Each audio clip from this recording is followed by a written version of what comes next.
A game that came out the same year people were still walking around with iPod Nanos is still one of the most played games on Steam. It has been ported to consoles that did not even exist when it launched. It has been released on a Nintendo handheld, in virtual reality, and at one point as a voice game you played by yelling commands at an Amazon smart speaker. By every rule of how the gaming industry is supposed to work, this game should have been forgotten by 2015 at the latest. Instead, it is about to turn 15 years old with more active players than most new releases can hold on to for a single month. By the end of this video, you are going to know exactly how Skyrim broke the rules of how games are supposed to live and die, why that happened, and why the answer has almost nothing to do with Bethesda themselves. To get there, we have to start back at the very beginning, with a studio that was quietly gambling its entire future on a single release date. In the late 2000s, Bethesda game studios had a reputation, but not the kind they have now. Morrowind, released in 2002, had been a cult hit among serious RPG fans, admired for its strange alien world and too complicated for most newcomers to finish. Oblivion in 2006 is the game that pushed them into the mainstream. It sold well, won Game of the Year from several publications, and proved Bethesda could make an open-world RPG that regular people would actually play to the end. By 2010, the studio had been quietly working on their next Elder Scrolls game for roughly 5 years, and the pressure was stacking up. Fans had been waiting half a decade. If the new game landed wrong, a lot of the goodwill built up by Oblivion was going to start leaking fast. So Todd Howard, the director, decided to do something a little bold. He announced the release date in a way that nobody could forget: 11th month,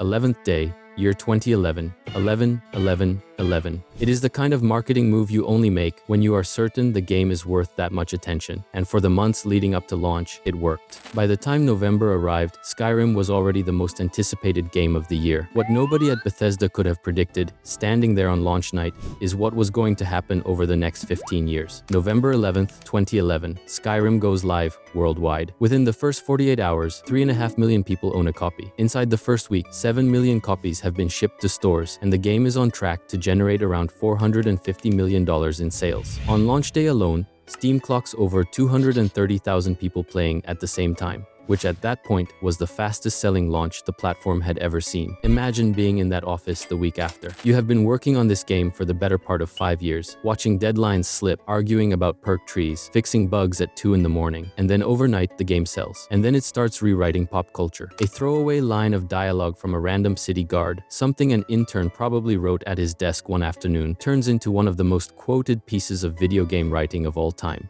I used to be an adventurer like you, and I took an arrow in the knee. The Dragonborn theme, recorded by a 30-person choir chanting in a made-up dragon language, shows up in wedding videos. Fusroda becomes internet slang for yelling at things. By December of that same year, 10 million copies have shipped. By 2013, 20 million. By 2016, 30 million. As of 2023, over 60 million copies. For context, that is more copies than the population of most countries on Earth. Now, by normal gaming industry rules, this is the part of the story where things are supposed to start winding down. The studio releases 1 or 2 DLCs. Fans finish their playthroughs. Sequel talk starts. The game slides gracefully into the category of games you used to love, and life moves on. None of that happened. What happened instead is something the industry had genuinely never seen before. When a massive RPG has its launch moment, the pattern is usually pretty tidy. You get maybe 2 years of DLC, a Game of the Year edition, and then the studio moves on. Bethesda did in fact release 3 add-ons through 2012 and 2013, Dawnguard, Hearthfire, and Dragonborn.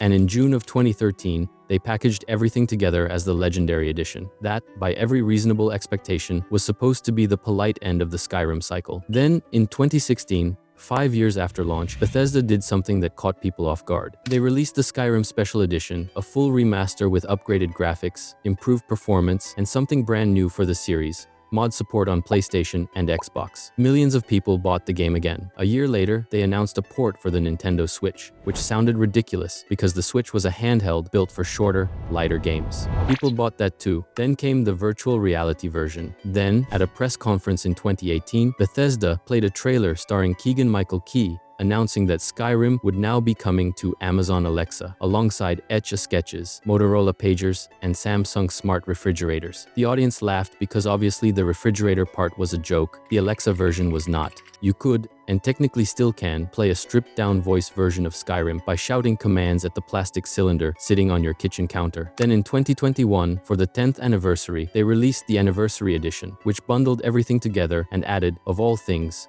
fishing.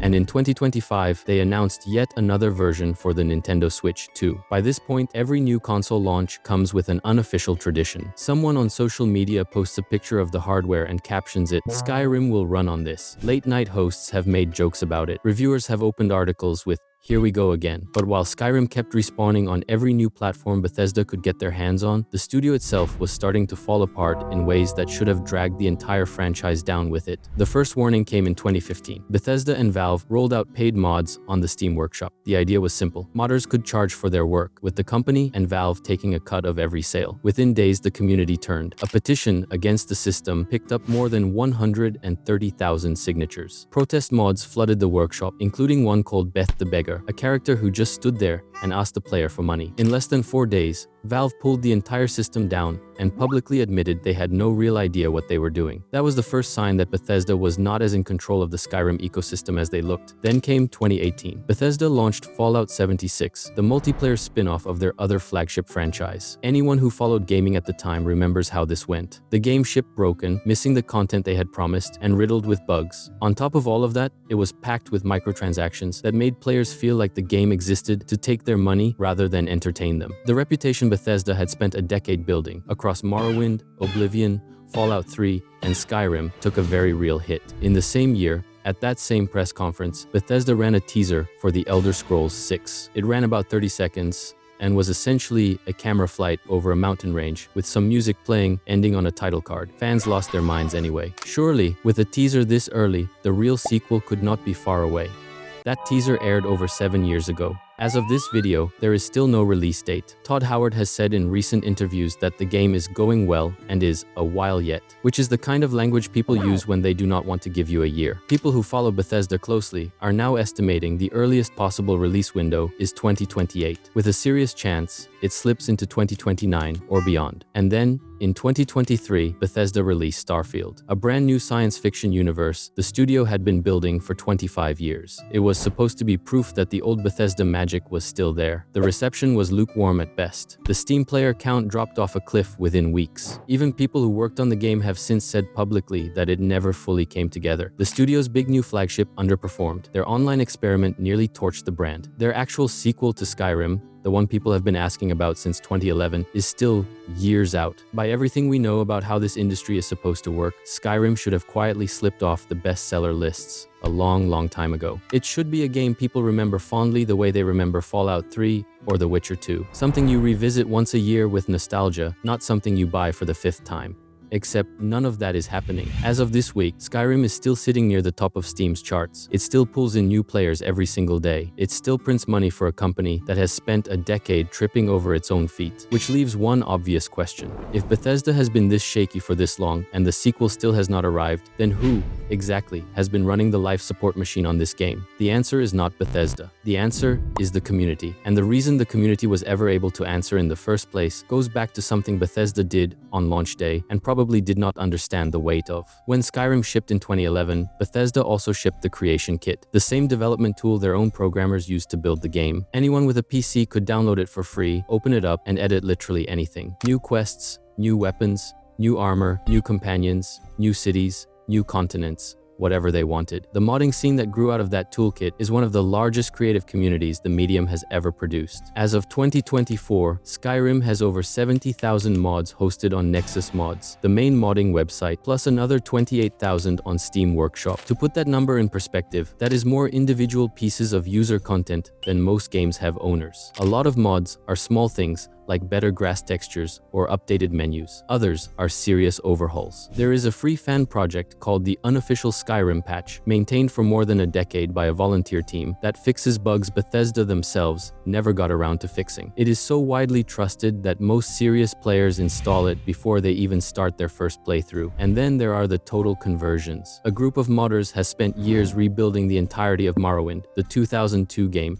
inside the Skyrim engine. They call the project Skywind. A separate team is doing the exact same thing with Oblivion, the the 2006 game. They call that one Skyblivion, and it is expected to release soon. These are years-long, completely free fan projects made by dozens of volunteers for no reason beyond loving the source material enough to not let it die. What actually happened with Skyrim, whether Bethesda meant for it to or not, comes down to one decision. By handing out the creation kit on day one, Bethesda handed the community the keys to the world, and the community never gave them back. Every time Bethesda released a new version, whether it was the special edition, the Switch port, the VR version, or the anniversary edition, the modding scene came with it. Mods got ported over. New players arrived, hit their second or third playthrough, went looking for something fresh, discovered a library of 70,000 options, and sunk into the game for years. Modders themselves got noticed by the industry. A developer named Alexander Velicki built a free 25-hour expansion called Falskar, essentially as a job application. He got hired by Bungie. A Finnish modder, who goes by Eleonora online, known for her player home designs, was hired by Bethesda to work on Starfield, the Alexa version, the Switch port, the Anniversary Edition, the upcoming Switch 2 version. None of that works if the community has moved on. But the community never moved on, because at some point, somewhere around the 5th or 6th year, the players stopped being customers of a finished product. They were maintainers of a living one. And when your sequel is almost a decade late, there is really only one place left for a fan of the series to spend their time. Step back from all of this, and the shape of what happened becomes easier to see. Skyrim came out in November of 2011. A kid who was 10 years old when they first heard the Dragonborn theme play over that opening cart ride is 25 now. Maybe they have a full-time job by now, a kid of their own, even a mortgage. But somewhere in their Steam library is a shortcut, older than most of their adult life, that still boots up. Snow still falls over Whiterun. A guard still stands there, ready to tell them about an old injury involving his knee. The world has not changed. They have. And tonight, somewhere in the world, a teenager who was not even born when Skyrim launched is going to open it for the very first time and make all the same wrong choices everyone else has made on that opening cart ride. They are going to steal the horse, start the wrong fight, accidentally kill a chicken, and wake up the entire town guard. Same mistakes. Brand new player. 15 years in a row. Most games age like milk, a few age like wine. Skyrim aged like a house a generation grew up in. A little creaky in places, a few of the doors do not close right, but it is something you could walk through with your eyes shut. By every rule of the business, the game should be long over by now. The studio lost its footing. The sequel is still years away. The entire industry moved on to live service games, battle passes, and seasonal content roadmaps. And still right now, at this very moment, tens of thousands of people are logged in. Skyrim did not stay alive because Bethesda kept selling it. Bethesda kept selling it because the game refused to stop being played, and it refused to stop being played because somewhere around the 10th or 11th re-release, Skyrim stopped being Bethesda's game and turned into a place that 100,000 other people decided to keep living in. A place that, as of tonight, is still open.